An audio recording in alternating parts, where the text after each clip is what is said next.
ഇന്നത്തെ വചനം വിശുദ്ധ യോഹന്നാൻ എഴുതിയ സുവിശേഷം 8-ാം അധ്യായം 47-ാം വാക്യം. ദൈവത്തിൽ നിന്നുള്ളവൻ ദൈവത്തിൻ്റെ വാക്ക് ശ്രവിക്കുന്നു. നിങ്ങൾ ദൈവത്തിൽ നിന്ന് ഉള്ളവരല്ല, അതുകൊണ്ട് നിങ്ങൾ അവ ശ്രവിക്കുന്നില്ല.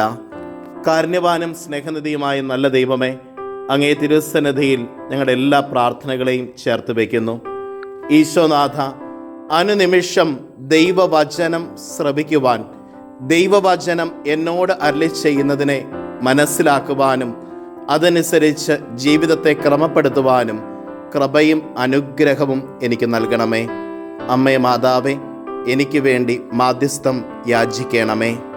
നമ്മുടെ കർത്താവ് ഈശോ മിശിഹായുടെ കൃപയും പിതാവായ ദൈവത്തിൻ്റെ സ്നേഹവും പരിശുദ്ധാത്മാവിൻ്റെ സഹവാസവും നാം എല്ലാവരോടും കൂടെ ഉണ്ടായിരിക്കട്ടെ, ഇപ്പോഴും എപ്പോഴും എന്നേക്കും.